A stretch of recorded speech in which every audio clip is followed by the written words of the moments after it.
వచ్చేసరికి ఆయనకు వింతగా కనిపించిందట. ఎలా అంటే కింద ఉన్నటువంటి లోకాల్లోనైనా పైన ఉన్నటువంటి లోకాల్లోనైనా సరే మనుషులే కావచ్చు, జంతువులే కావచ్చు, చెట్లే కావచ్చు, ప్రకృతి వనాలే కావచ్చు సస్యశ్యామల రూపంగా ఉన్నాయంట. మనుషులందరూ కూడా ఆరోగ్యంగా ఉన్నారంట, మంచి ఆయురారోగ్య అష్టైశ్వర్యాలతో అంత బాగున్నారంట. కానీ కేవలం భూమి మీద ఉన్నటువంటి మనుషులు మాత్రమే అనేక రకాల కష్టాలు పడుతూ కనీసం తినడానికి తిండి కూడా లేకుండా, ఉండడానికి ఇల్లు లేకుండా, కట్టుకోవడానికి కూడా మంచి వస్త్రాలు కూడా లేకుండా దుర్భరమైనటువంటి కష్టాలు పడుతూ ఉన్నారంట.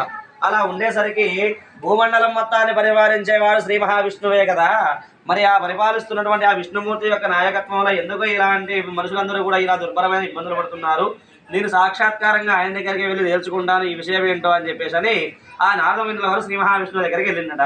అలా వెళ్ళిన తర్వాత ఏం జరిగిందయ్యా అని అంటే ఆ వైకుంఠ ద్వారం దగ్గరికి వెళ్ళిందట. నారదమునుల వారు వైకుంఠం దగ్గరికి వెళ్ళగానే 7 గుమ్మాలు కనిపించినాయంట. ఒక్కొక్క గుమ్మం అనగా మీరు తిరుపతిలో వెళ్ళినట్టయితే వెంకటేశ్వర స్వామి వారి కూడా 7 దర్వాలు కనిపిస్తూ ఉంటాయి. అలాగే 7 దర్వాజలు కూడా వైకుంఠ ద్వారాలు కనిపించినాయంట. ఒక్కొక్క ద్వారం దగ్గర ఒక్కొక్క శ్లోకాన్ని చదువుకుంటూ, ఒక్కొక్క ద్వారం దగ్గర ఒక్కొక్క పద్యాన్ని చదువుకుంటూ నారదమునుల వారు చిన్నగా 7 ద్వారాలు దాటుకొని లోపలికి వెళ్ళిపోయిండు. అలా వెళ్ళిన తర్వాతకి ఏమైందంటే ఒక పెద్ద పాల సముద్రం ఒకటి కనిపిస్తూ ఉందంట. ఆ పాల సముద్రాల మధ్యలో నుంచి నిదానంగా లోపలికి వెళ్ళి చూసేసరికి ఒక 1000 పడగల పాము అనగా సహస్ర శిరస్సులో ఉన్నటువంటి ఆదిశేషువు అనేటువంటి ఒక పెద్ద పాము ఒకటి చుట్టుకొని పైకి ఉన్నదట, పడగెత్తి ఉన్నది. అయితే ఆ ఉన్నటువంటి ఆ యొక్క సహస్ర పడగ మీద ఒక శ్యామలమైన నుండి రూపవంతుడిగా మారి శ్రీ మహావిష్ణువు నిద్రిస్తూ ఉన్నారంట.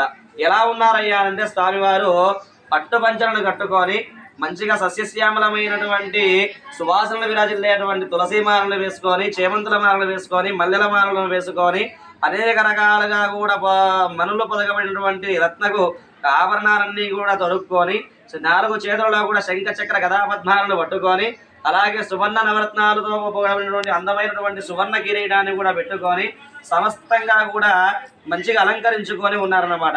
అయితే సమస్త సిరి సంపదలన్నింటికీ కూడా కొలువు తీరి ఉండేటువంటి అంటే ధనానికి అధిష్టాన దేవత అయినటువంటి లక్ష్మీదేవి అమ్మవారు ఆ మహావిష్ణువు పాదాల చింత కూర్చొని పాదాలు నొక్కుతూ కూర్చొని ఉన్నదంట. అయితే ఒకేసారి శ్రీ మహావిష్ణువు యొక్క ముఖం వైపు చూడగానే కళ్ళు చెల్లగిలుతున్నాయంట. ఎందుకనంటే ఒక 1000 మంది చంద్రులు కనుక ఉద్భవించి వారి కాంతి కనుక భూమండలం మీద ఒకేసారి పడితే ఎంతటి కాంతి విరాజిల్లుతుందో ఆ కాంతి మండలం మొత్తం కూడా శ్రీ మహావిష్ణువు యొక్క ముఖంలోనే కనిపిస్తూ ఉన్నారు నారదమునుల వారికి. ఆ రూపాన్ని చూసినటువంటి నారదుడు వెళ్ళినటువంటి విషయాన్ని మర్చిపోయి ఆ దర్శన భాగ్యం జరగగానే 2 చేతులు కూడా నమస్కరించి శాంతాకారం భుజగశయనం పద్మనాభం సురేశం విశ్వాకారం గగన సదృశం మేఘవర్ణం శుభాంగం లక్ష్మీకాంతం కమలనయనం యోగిహృధ్యానగమ్యం వందే విష్ణు గోవిహరం సర్వలోకైకనాథం అని శ్లోకాన్ని చేస్తూ ఉన్నారట. అంటే సర్వలోకాలను కూడా పరిపాలించేటువంటి ఓ శ్రీ మహావిష్ణువు నీ రూపము ఇంత అందంగా ఉంటుంది అని వివరించి చెబుదామన్నా కానీ సరే మాకు శక్యము కానటువంటి అతీతమైన రూపము గలవాడా, ఆదిమాధ్యాంతరహిత నిర్గుణులమై సగుణాత్మనులమై ఉన్నటువంటి ఓ శ్రీమన్నారాయణ, నేను ఏమని వాడాలి, నీ అందాన్ని ఏమని వర్ణించాలి తండ్రి అని చెప్పి 2 చేతులు పెట్టి కూడా నమస్కారం చేసిందట. అలా చేయగానే శ్రీ మహావిష్ణువు నిద్రలో నుంచి లేచి నారదమునింద్ర, మీరు ఊరికే రారు కదా మహానుభావులు, మరి ఎటువంటి విషయాన్ని తెలిపారో చెప్పండి స్వామి అని చెప్పి అడిగిందట. అయ్యా, నా స్వార్థం కోసం ఏమీ రాలేదు తండ్రి. భూమండలంలో నీ భక్తులు నీ బిడ్డలైనటువంటి మనుషులందరూ కూడా అనేక రకాల కష్టాలు వెదులుపడుతూ ఉన్నారు. మరి వారికి ఉన్నటువంటి ఆ కష్టాలు ఎలా పోవాలో చెప్పండి స్వామి అని చెప్పేసి ప్రాధాన్యపడ్డాడట మనందరి కోసం కూడా నారదమునుల వారు అక్కడ.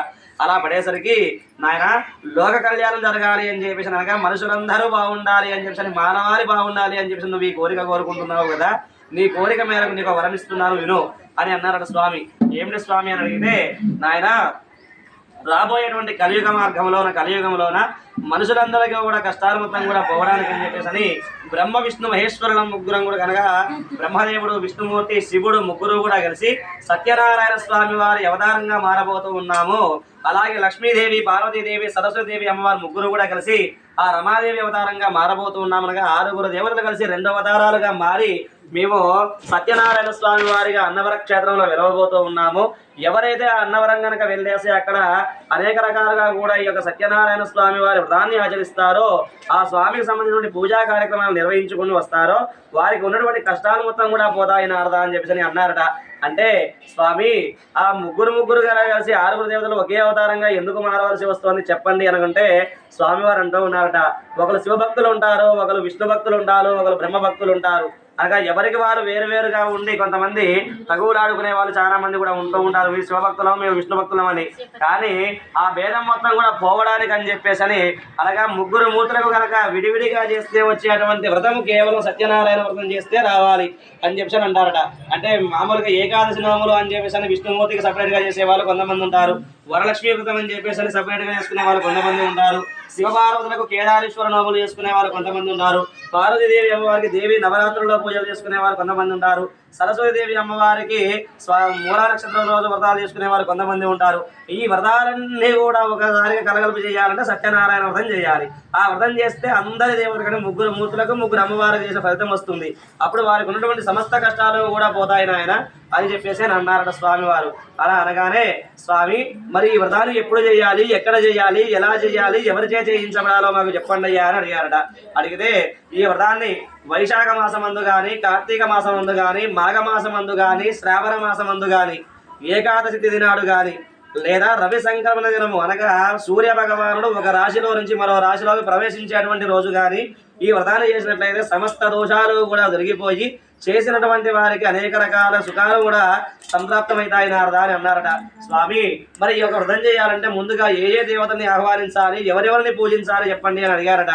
అంటే పరివార దేవతల్ని ఎవరిని పూజించాలి అంటే ఆ సత్యనారాయణ వ్రతం చేయాలి అనుకున్న వారు ముందుగా తెల్లవారుజామున నిద్రలేచి కాలకృత్యములన్నీ కూడా నెరవేర్చుకొని స్నాన సంధ్యానుష్ఠాలు అన్నీ అయిపోయిన తర్వాత సత్యనారాయణ స్వామి వారి చిత్రపటం ముందుకు వెళ్ళేసి, ఓ స్వామి ఈ రోజు నేను నీ యొక్క సత్యదేవుని వ్రతాన్ని ఆచరించుదామని అనుకుంటున్నాను. ఎటువంటి ఆటంకాలు లేకుండా నిరాటంకంగా కూడా దిగ్విజయంగా కూడా నీ యొక్క వ్రతాన్ని జరిగినట్టుగా వరమివ్వు తండ్రి అని ముందుగా స్వామి వారికి నమస్కరించుకోవాలేనట. ఆ తర్వాత సాయంకాల సమయంలో కానీ మధ్యాహ్న కాలంలో కానీ ఈ వ్రతాన్ని ప్రారంభించుకోవాలేనట. ఈ వ్రతాన్ని చేసేటువంటి సందర్భంలో ఏం చేయాలి అంటే సకల విజ్ఞానాన్ని కూడా తొలగిపోవడం కోసమని ముందుగా విఘ్నేశ్వరుని యొక్క ఆరాధన చేసుకోవాలి. అందుకే గణపతి యొక్క ఆరాధన సకల గణాలన్నింటినీ కూడా తోడగొట్టేటువంటి ఆ గణపతి పూజలు చేసుకోవాలి. ఆ తర్వాత స్వామివారి యొక్క మండపానికి పూజ చేసుకునే ముందు దీక్షాబుద్ధులయ్యి దీక్షా కంకణాన్ని ధరించవలేనంట. ఆ తదనంతరము మాట్లాడమాకండి చేసి తర్వాతకి ఆ సత్యనారాయణ స్వామి యొక్క వ్రతాన్ని ఆరంభించే ముందు గణపతి పూజ చేసుకున్న పిమ్మట ఆ వ్రత దీక్షలో నేను పాల్గొంటున్నాను కాబట్టి స్వామి ఈ దీక్ష అయిపోయేంత వరకు కూడా నా మనసును ఏ విధంగా లగ్నం చేస్తాను అని చెప్పిన దీక్షా కంకణాన్ని చేతికి ధరించుకోవాలి అనంట. ఆ తర్వాతకి ఏం చేయాలి అనంటే బ్రహ్మకలశంలోకి శ్రీ మహావిష్ణువుకి ఇష్టమైనటువంటి సమస్త పరివార దేవతలు అనగా బ్రహ్మ విష్ణు మహేశ్వరులతో పాటు సూర్య భగవాను అయితేనేమి అలాగే ఆయన దేవేంద్రుని అయితేనేమి అందరినీ కూడా ఆహ్వానించుకొని కలశంలో పంచబ్రహ్మల్ని పంచశక్తుల్ని సకల దేవతల్ని కూడా కలశం మీదకి ఆహ్వానం చేసుకోవాలి అనట. అంతేకాకుండా మండపానికి సంరక్షణార్థంగా అష్టదిక్పాలకుల్ని కూడా ఆహ్వానించుకోవాలి అనట.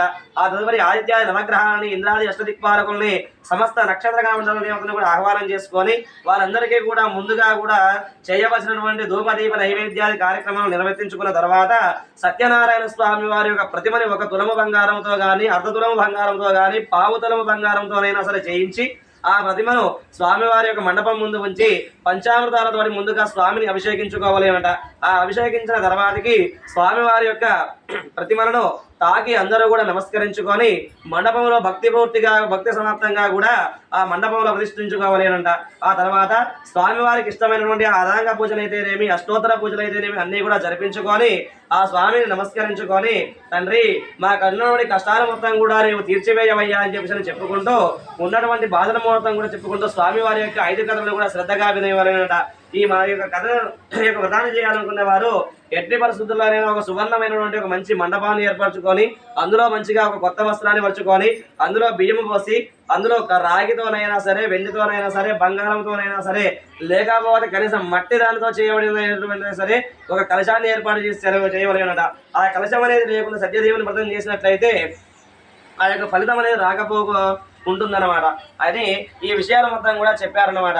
తర్వాత ఆ స్వామివారు అంటున్నారు, స్వామి మంచి రోజు మాత్రమే ఈ యొక్క వ్రతాన్ని చేయాలన్నా మరి ఎప్పుడైనా చేసుకోవచ్చునా అని చెప్పిన సత్యనారాయణ స్వామి వారి వ్రతం గురించి ఆ నాగమిందుల వారు అడిగితే, నాయన ఏదైనా కష్టాలు సంభవించినప్పుడు, అనేక రకాల దరిద్రాలతో బాధపడుతున్నప్పుడు, అనేక రకాలుగా కూడా వెదపడుతూ ఉన్నప్పుడు కూడా ఆ స్వామిని ధ్యానించుకొని కనుక ఒకసారి వ్రతం చేసినట్టయితే ఆ ఉన్నటువంటి కష్టాలు మొత్తం కూడా తీరిపోయి ఆ సత్యనారాయణ స్వామి వారి యొక్క అనుగ్రహం పొందుతారు అని చెప్పి అన్నారట. స్వామి మీరంతా బాగానే చెప్తూ ఉన్నారు, మరి అన్నవరం దానికి వెళ్ళి ఎలా వ్రతం చేయగలుగుతారు? ఎవరైనా పేదవాళ్ళు ఉంటూనే ఉంటారు కదా, అక్కడ దానికి ఎలా వెళ్తారని నారదమింద్ర వారు అడిగితే, నాయన ఎవరైనా కానీ సరే వారి గ్రామంలో వారి ఇంట్లో అయినా సరే ఆ సత్యనారాయణ స్వామి వారికి మృత మండపాన్ని ఏర్పాటు చేసుకొని ఆ స్వామిని వారి ఇంట్లోనే వ్రతం చేసుకున్నా కానీ వారి గ్రామంలో ఉన్నటువంటి దేవాలయం దగ్గర వ్రతం చేసుకున్నా కానీ లేదు ఇల్లు కూడా లేదు ఒక ఊరిలో గుడి కూడా లేదు అనుకుంటే అడవికి వెళ్ళేసి అడవిలో ఉన్నటువంటి ఒక ఉసిరి చెట్టు కింద ఈ యొక్క వ్రతాన్ని చేసుకున్నా కానీ సమస్త దోషాలు మొత్తం కూడా పోతాయి అని చెప్పేసి ఆ యొక్క స్వామి వారు సెలవించారట. స్వామి మరి వ్రతాన్ని చేద్దామని అనుకుంటారు కానీ చెయ్యలేని వారి పరిస్థితి ఏమిటి అని చెప్పేసి అడిగితే, నాయన ఎవరైనా సరే ఈ వ్రతం మీద చేద్దాము అని చెప్పేసి వ్రతం మీద కూర్చుందాము అనుకొని కూర్చోవాలి అని నిండు మనసులో భక్తి ఉండి కూడా ఆర్థిక స్తోమత అనేది సహకరించని వారు ఎవరైనా ఉన్నట్లయితే, అనగా డబ్బుల విషయంలో కనీస సామాగ్రి కూడా కొనుక్కొచ్చుకోలేనటువంటి స్థితిగతుల్లో ఎవరైనా ఉన్నట్లయితే, ఎవరి ఇంట్లోనైతే ఎవరికి దేవాలయంలోనైతే ఏ ప్రాంగణంలోనైతే ఈ సత్యనారాయణ స్వామి వ్రతం ఆచరించబడుతూ ఉందో అక్కడికి కనుక వెళ్ళేసి ఈ సత్యనారాయణ స్వామి వారి వ్రతాన్ని కనులారా కనుక చూసి వీక్షించి స్వామివారి యొక్క తీర్థ ప్రసాదాలను తీసుకొని వచ్చినట్లయితే వారు కూడా వారితో పాటు సమానంగా వ్రతం చేసినటువంటి మహద్భాగ్యాన్ని పొందుతారు నారదా అని స్వామివారు సెలవిచ్చారట. ఇది స్కందపురాణే రేవాఖండే పంచమోధ్యాయ కథాయాం సమాప్తః. కొబ్బరికాయ కొట్టండి.